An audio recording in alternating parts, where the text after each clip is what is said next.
petit peu, non? Ça va? Ça, c'est un film d'auteur, je t'ai dit, un peu bizarre, un peu muet. Skip, d'après Lara, c'est un film muet. Bah oui, c'est juste dit que t'étais assez stupide pour y croire, c'est tout. Je t'emmerde, moi. Non, ça commence.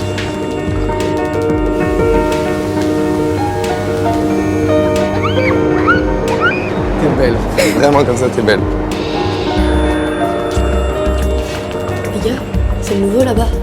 Tu lui as déjà parlé? Tu le connais? Non, il est trop mignon. Un Parisien, non? Bah oui, il a choisi Morlaix. Bah carrément, ouais. Bien sûr. Évidemment, à Morlaix, personne va te trouver. Moi, c'est Jean-Luc. Moi, c'est Hugo. Lui, je trouve que c'est quelqu'un de spécial. Dis-moi en plus. Parce qu'en fait, il dit des choses qui sont pas forcément vraies, mais t'as très très envie de le croire. Et là, quand tu me regardes, tu penses à quoi? Je te regarde, moi? Non? Qu'est-ce que vous vous êtes dit avec Jean-Luc? Vous êtes resté quand même pas mal de temps. On a dû rester 1 heure à peine, ça va? Ouais, mais en 1 heure, vous avez le temps de me dire des trucs quand même. Tu l'aimes? Bien sûr que je l'aime. Tu veux savoir si elle t'aime? On se retrouve lundi au viaduc à 10h30. On lui demande qu'elle aime. Il faut qu'on sache.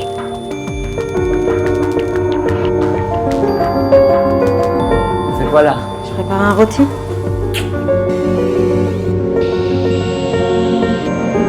Bonjour, Gwen. Thomas? Au moins, tu m'as reconnu. Oui. Je vais aller à Morlaix le week-end prochain. Ah bon? Ça fait longtemps. Ça fait même un siècle. Ça va me faire du bien. Bonjour. Une place pour Morlaix, s'il vous plaît.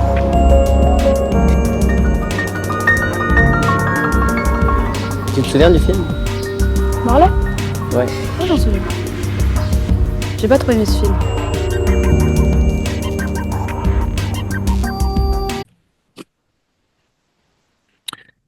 Bueno, pues bienvenidos una vez más a este desván, a esta guardilla, a esta tejabana pequeña, humilde, como sabéis, para hablar de ese cine que tiene a veces poca visibilidad, aunque en este caso es muy posible que no sea así.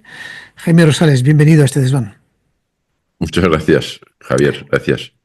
Jaime Rosales, que bueno, muchos de vosotros pues habéis visto La Soledad, Tiro en la cabeza, que ya hace mucho tiempo, Hermosa Juventud, Petra, una película también muy, muy madura, y un librito, bueno, lo de libritos desde el corazón. Sí, sí, yo siempre digo mi librito. Pues fue bien dicho porque es pocas páginas, pero muy, muy bueno para aquellas personas, para aquellos de vosotros que estáis iniciándose en el cine o que incluso lleváis tiempo en el cine, pero es una reflexión fantástica, madura, inteligente,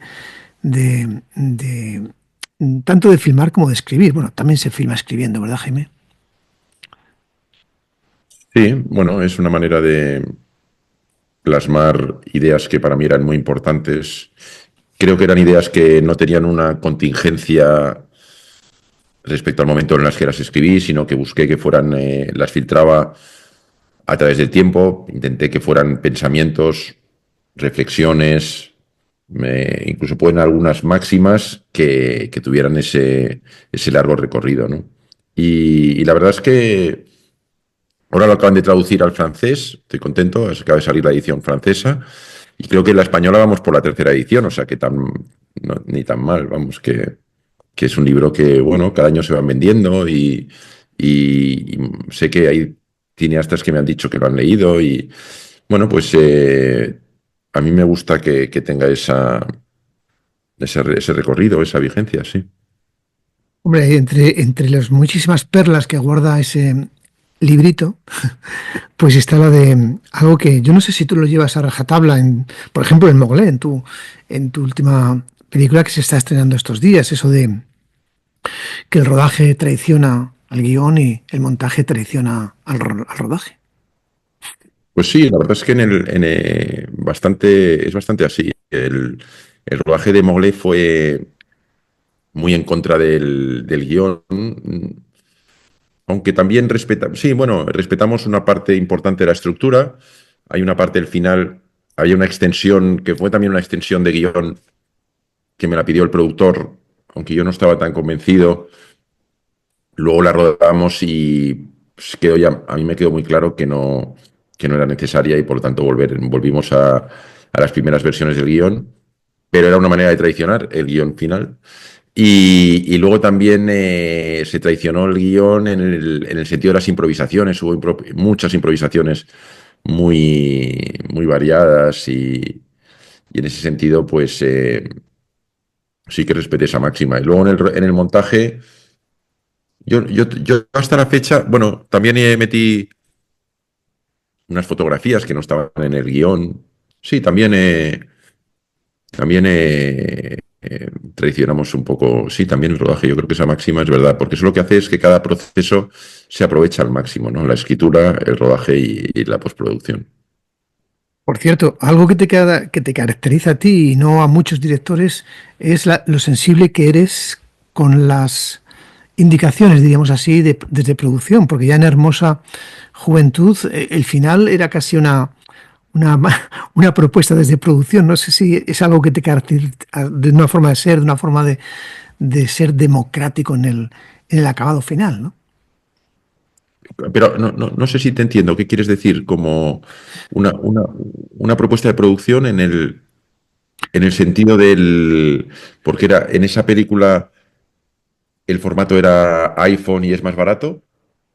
No, me refiero a que tú, bueno, que a veces hablando contigo, a propósito, por ejemplo, de Hermosa Juventud, que el final era casi una sugerencia por lo vaginis, como dicen nosotros, de Morales, de José María Morales, o desde producción. Y ahora te digo decir también que eres muy sensible, vaya, con las indicaciones de producción o incluso de todo el equipo, no sé. Los productores, dices de los sí, productores. de los productores, sí, perdona, sí. Sí. Sí, no, claro, por supuesto. Yo creo que los productores son una parte fundamental de las películas, ¿no?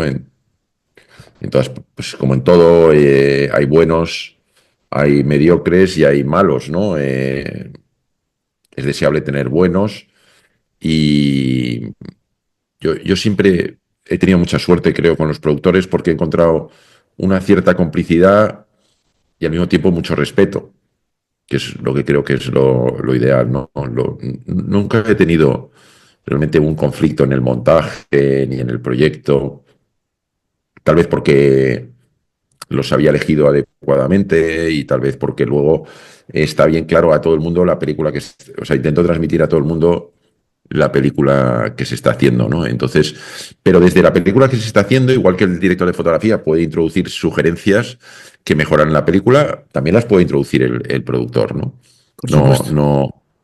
No estoy muy de acuerdo en esa especie de visión romántica del director que se está enfrentando al productor, porque el productor está solo interesado en el dinero y el director está solo interesado en lo artístico. Yo creo que al director le interesa el espectador y a los buenos productores también les interesa una buena película. Vivimos unos tiempos, eso es otra historia, en la que también debido a se puede decir que es una manera de...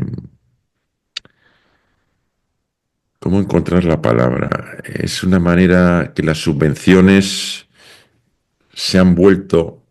Era una cosa que tenía que ayudar y tiene un lado perverso que puede perjudicar también. Y la manera como está perjudicando es que hay un engranaje enorme de productores que hacen la película de una manera protocolaria, ¿no? Es decir, lo único que les importa es conseguir la subvención automática aquí, una desgravación fiscal en Navarra, y entonces entras en unas dinámicas que al final el productor, o hay productores que la explotación no les importa porque ya han conseguido su beneficio económico en la producción. De manera que la película se convierte en un ejercicio sin riesgo, pero también sin interés, ¿no? Es un cine Y casi... sí, es un problema. Diría que es casi un cine administrativo, un cine casi en el que iguala a casi todos, ¿no? De alguna manera todos están haciendo el mismo tipo de cine. Pero yo ya quiero meterme en Mowgli, ¿no? Porque es una película que, primero que está rodada en la Bretaña, en Francia, algo que te relaciona mucho contigo, ¿no? Porque tú eres muy francés, en el sentido Incluso la película podría ser un poquito Nouvelle Vague, si me lo permites. Y sobre todo lo que es muy atrevida, ¿no? Es muy arriesgada porque juegas con los formatos, arriesgas con el color, con el blanco y negro. Te gusta jugar con este tipo de cosas, ¿no?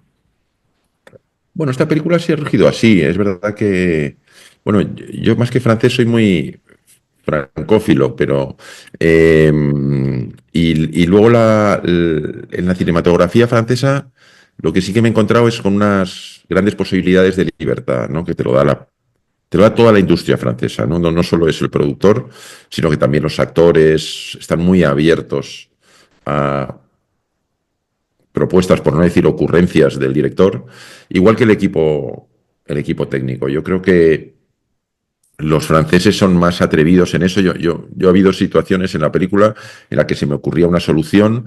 Siento que si hubiera estado en un rodaje en España, con esa solución me hubieran intentado convencer de que no era buena idea, de que a lo mejor había que homogeneizar más la película, que no eran cosas que habíamos hecho.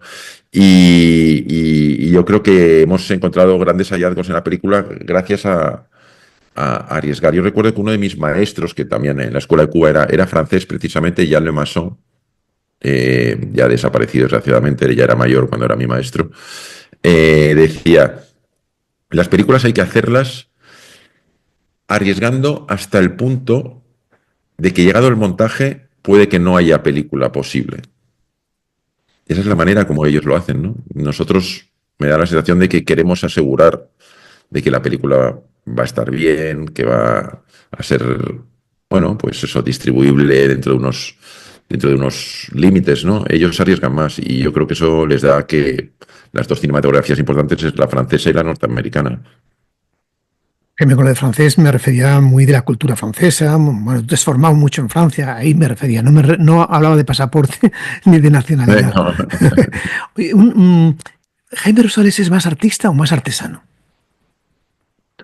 No, yo sin duda soy más artista. Lo que pasa es que procuro ser el mejor artesano posible, porque creo que un artista que no es un buen artesano, es decir, que no tiene un buen control técnico de lo que está haciendo, ¿no? Ya sea en pintura o ya sea en música, ya sea en este caso en cine, queda limitado, ¿no? O sea, me parece que hay cineastas que son muy buenos artesanos en nuestro país y en otros países, pero no son muy artistas. Y luego hay también artistas con mucha imaginación, pero que no tienen dominio técnico. Entonces también las obras se resienten, ¿no? Yo creo que los grandes artistas tienen que ser también buenos artesanos. Lo mejor posible, ¿no? Mowgli es una película del amor y de la muerte, está bastante claro. Yo no sé si preguntarte si el cine habitualmente, a través de la historia del cine, se penaliza desde el cine el amor. Siempre hay como un espectáculo sobre el tema amoroso, pero no es tu caso. O sea, vemos que enfrentas a los dos grandes conceptos, amor y muerte, pero no penalizas a la historia amorosa, cosa que sí hemos visto en la historia del cine habitualmente, por lo menos. A ver, el cine nació, yo creo, en una época que el contexto político y sociocultural en el mundo era muy, muy diferente en relación a dos cosas, ¿no? Una era el sexo y otra era la violencia, ¿no? Me parece que era curiosamente un cine, era un momento en el que había grandes guerras, ¿no? Enseguida hubo la Primera Guerra Mundial, luego surgió una Segunda Guerra Mundial. Por tanto, era un contexto de mucha más violencia de la que hay ahora, ¿no? Y luego, en cambio, era un contexto también mucho más represivo en lo sexual. Vivimos ahora un momento completamente diferente, ¿no? Me parece que el mundo es infinitamente menos violento. Se admiten, por supuesto, a nivel, bueno, prácticamente ya no quedan dictaduras y son muy residuales. Bueno, se puede decir que China y Rusia son una dictadura, pero no son unas dictaduras con el mismo nivel de autoritarismo que fue, por ejemplo, el estalinismo o la China de Mao. Y bueno, y también creo que las vivimos en un entorno democrático mucho más tolerante, con todo tipo de minorías. Realmente vivimos en un mundo mucho menos violento. Y todas las prácticas sexuales están muy admitidas. Bueno, de hecho, la pornografía está en todas partes. Entonces, el cine no tiene ahora mismo esa misma componente. Pero una cosa es el sexo y otra cosa es el amor. Sí, por eso, bueno, de alguna manera cuando mira uno la historia del cine está llena de violencia, está llena de sexo, por ejemplo, pero de experiencia amorosa, desde el camino hacia la verdad, como de alguna manera ese adolescente protagonista tuyo, no es tanto, ¿no? Siempre se penaliza el amor en favor del espectáculo, podría, o se mata a alguien por amor, o se suicida, en fin, ese tipo de cosas, ¿no? Quizá el amor cotidiano, el amor que vemos en la vida real, no es cinematográfico, ¿no? Bueno, es que la vida real no es cinematográfica, igual que tampoco lo es novelística y tampoco lo es poética. O sea, que quiero decir que creo que el arte nos tiene que ser útil para la vida, pero no necesariamente retratando la vida, ¿no? Lo hemos visto, por ejemplo, las obras de Shakespeare nos iluminan y nos interesan y no somos, no vivimos en esa época, ni somos ninguno, somos reyes, ni vivimos esas vidas, ¿no? Entonces, Hamlet tiene utilidad para nosotros que no somos reyes de la Edad Media, ¿no? Entonces, yo creo que uno decía, no sé quién, ahora no recuerdo qué dramaturgo, decía, el teatro perecerá a causa del realismo, ¿no? Y me parece que es una gran verdad, ¿no? Porque, y puede pasarle al cine, porque si realmente mostramos una cotidianidad exactamente como la de la vida, no hay esa distancia, no hay esa intensidad, pues entonces ya tampoco hay esa inteligibilidad que yo creo que yo sostengo que, y en Mowgli lo que intento decir es, por eso hay una ficción dentro de la ficción, que es una ficción lógicamente más exagerada, porque la ficción lo que nos tiene que llevar no es a ser un retrato de la vida, sino es una invitación a la reflexión de la vida, ¿no? Pero para hacer la vida inteligible. Ese joven protagonista tuyo, que es muy sabio, supongo que es un alter ego de Jaime Rosales, supongo. No, Dice, no te creas, ¿eh? ¿no? No, Yo no soy nada igual que Jean-Luc, no, no. Yo no soy nada como mis protagonistas y mis protagonistas nunca. Yo he intentado siempre. Para mí, ni el cine es un altavoz, ni mucho menos los personajes de mí mismo, ¿no? O sea, yo no. Yo sí quiero. Si quiero, lo que yo pienso, dicho de otra manera, por ejemplo, lo que yo pienso políticamente o incluso amorosamente o existencialmente, no están en los personajes de las películas. Hay otras cosas. Decía Foucault una cosa que a mí, que yo me identifico muchísimo, ¿no? Dice, mis libros pueden ser de utilidad para el lector de manera muy diferente a la que yo la tenía pensada. Y eso es tan válido. A mí me pasa exactamente lo mismo. No me interesa convencer a nadie de una idea o de... Lo que me interesa es estimular. Lo que me interesa es que a través de una película mía, pues luego la gente se vaya pensando, que lo disfruten también. Me parece que es muy importante el disfrute. Pero esa experiencia amorosa de ese jovencito adolescente que dice que el amor no necesita ni siquiera los amantes, es algo muy maduro, ¿no? Bueno, sí, es cierto que Samuel, o sea, en este caso hay una identificación muy fuerte entre el personaje de Jean-Luc de la ficción y Samuel, actor en la realidad, ¿no?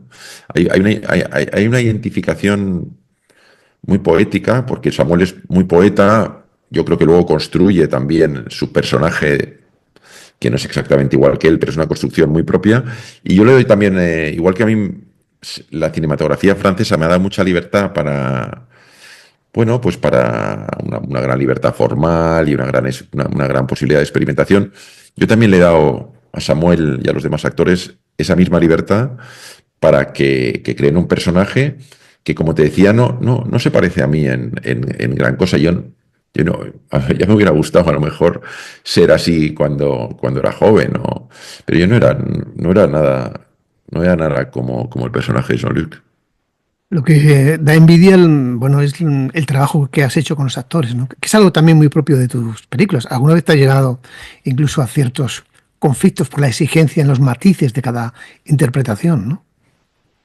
Sí, me parece digamos que el trabajo del director, yo muchas veces distingo el trabajo del director o sea, tiene una faceta de técnico, llamémoslo artesano, técnico artesano sobre el que también puede ser artista si inventa técnicas, ¿no? Pero frente a lo que es la dirección de proyecto, que tiene que ver con la ideación de toda la película y que afecta pues desde el casting hasta la envergadura, la campaña de promoción, eso que a veces recae en el director, en el productor, mitad a mitad, que en mi caso yo también participo de esa dirección de proyecto. Lo que es las atribuciones estrictas del director es la puesta en escena con los actores y la puesta en cuadro, cómo se va a filmar esa puesta en escena, ¿no? Entonces, en la puesta en escena es muy importante, ¿no? Las técnicas de interpretación. A mí lo que me interesa es que haya algo vivo, que haya algo sorprendente incluso para mí, para ellos, y al mismo tiempo, bueno, hay una estructura dramática que viene dada por la ficción y toda la fuerza que da la ficción, que también se tiene que cumplir o se tiene que entregar, ¿no? Entonces, bueno, desde esa tensión entre lo ficticio estructurado y lo caótico, inspirado, que surge de las propias técnicas de improvisación, pues surge chispas, pero a veces son también, como tú decías, pueden ser tensiones, pero es un trabajo. El cine tiene esa. Antes decía que una cosa que no me convence del todo es el realismo, pero en cambio sí que creo que el cine tiene muchos paralelismos en su praxis con la vida, ¿no? Entonces, las tensiones que hay en los entornos sociales, en las familias, entre amigos, en el trabajo, se dan lógicamente también en el cine. Bueno, no queremos abusarte del espacio que que estamos aprovechándonos un poquito de tu encuentro, de este encuentro contigo, y no queremos. Así que vamos a agradecer a los que están entrando en el canal y que les está gustando esta conversación. Bueno, pues agradecerles que nos acompañen y que colaboren con este desván. Bueno, antes de irnos, Jaime, si quieres, la última pregunta o primera o última reflexión sería que cada día es más difícil filmar, ¿no? En este país, o bueno, digo en este país porque es donde estamos, ¿no? Pero en fin, que hay hablabas al principio de las trabas a veces, pues para buscar la financiación, la viabilidad de un proyecto, tienes que de alguna forma pues encontrar lo que quiere el sistema y tu proyecto, ¿no? La pregunta en definitiva es esa, si cada día es más difícil rodar que antes, cuando tú empezaste. En realidad, Javier, no. A ver, no y sí. Es decir, es una evidencia que cada vez hay más películas, por lo tanto se fabrican más.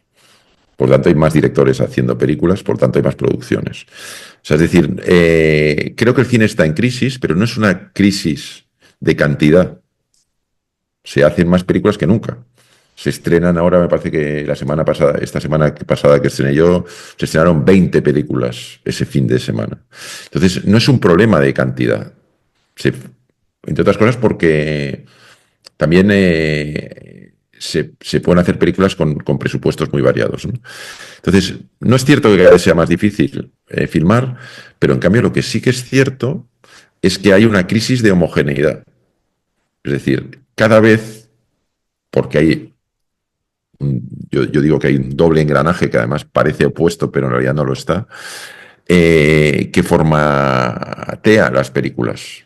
Entonces hay un engranaje que viene del mercado, entonces formatea hacia un producto y las plataformas, las grandes producciones, las formatea de una determinada manera, y luego también hay un gran engranaje desde el Estado que también formatea.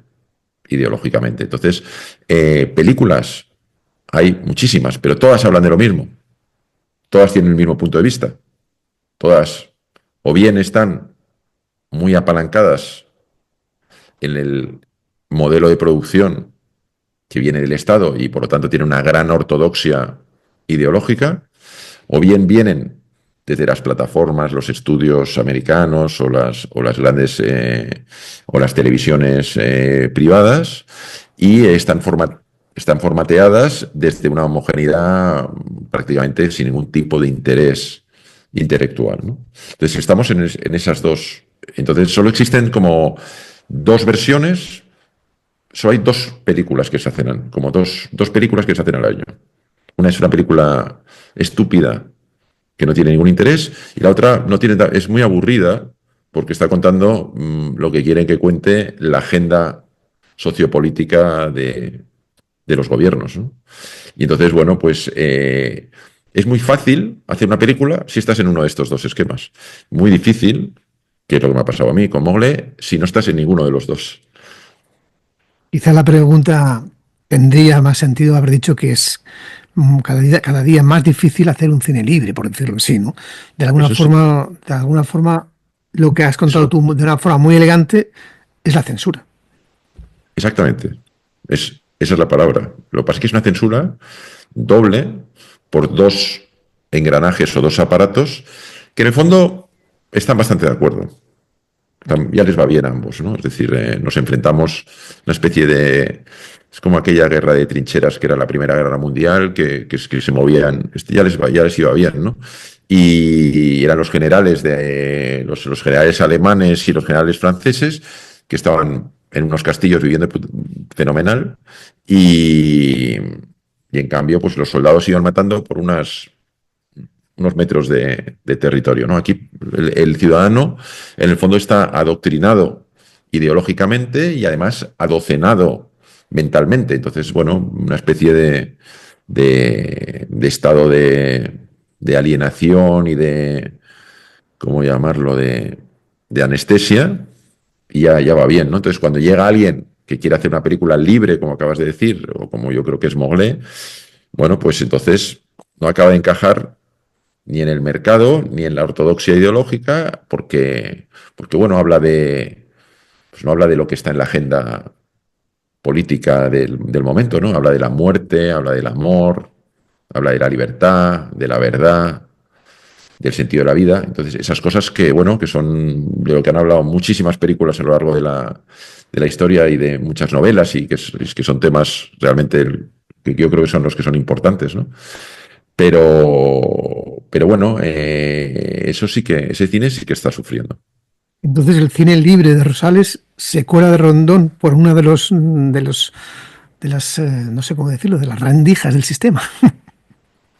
Sí, pero el sistema no es fácil colarse por esa rendija de la que tú hablas, Javier, porque al final, bueno, el sistema tiene sus resortes. Pero bueno, yo también ya empiezo a tener mis propias técnicas también. Hay algo una cosa que yo siempre he dicho que las técnicas del terrorismo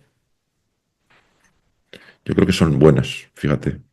Porque el terrorista es alguien que se encuentra con un estado, poder, llamémoslo, que es muy, muy, muy poderoso y que domina mucho, es un régimen, se puede decir, y entonces tiene que atacar desde otro lugar, ¿no? Tiene que atacar desde dentro, ¿no? Entonces, bueno, a veces yo me siento un poco solo en un poco terrorista. Un poco terrorista. Pues hice una película como Tiro en la cabeza, que tenía Sí, algo claro. de...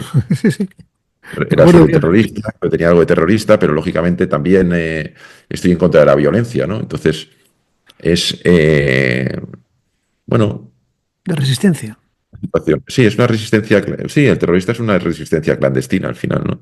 Es una resistencia clandestina. No tiene por qué ser violenta, pero hay que agitar las conciencias, hay que agitar las estructuras, ¿no? Y bueno, pues no es fácil, ¿no?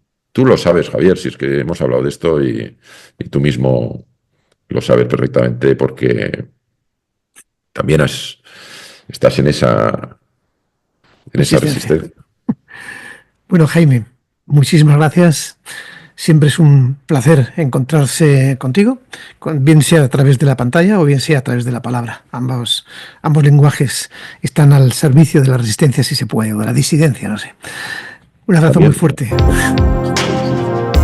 Y gracias a vosotros por continuar apoyándonos con vuestra aportación.